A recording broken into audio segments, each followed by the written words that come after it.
Hi, it's me again with Corel Draw Tips and Tricks, and I made this pattern last night, and somebody questioned how I got the spacing between the pattern equally when I copied it over or duplicated over.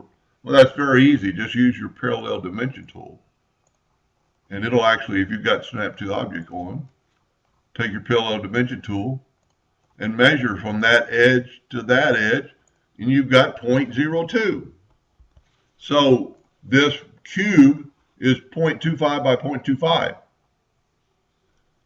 And if we make a duplicate and rotate it back to 0, we can see it's a perfect square.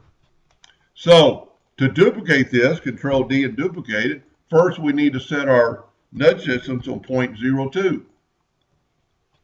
I don't know if I hit duplicate or not. I did.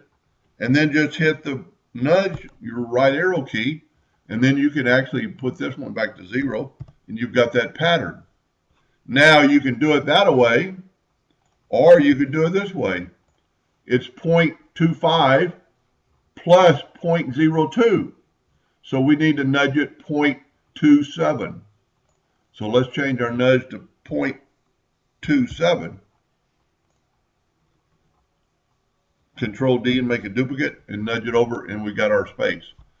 Now you could rotate this one back to 0.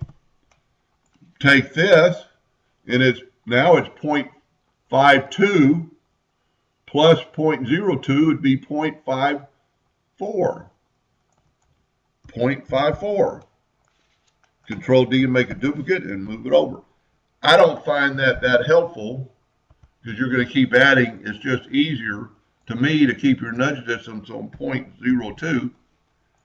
If you have Snap to Object on, it'll snap to that corner and then just nudge it over. Control D, make a duplicate, grab that corner where you have the 4 arrow. Whoops, I hit it twice. Grab it. I think we've already made a duplicate. Snap it to it. No, we didn't make a duplicate. Let's go back.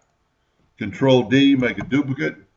Grab that 4 till you get 4 corners, and I don't care what you do with it, it'll snap right to it, and then you can nudge it over, and you've got the pattern started. Anyway, I hope that answered their question, and thank you for watching.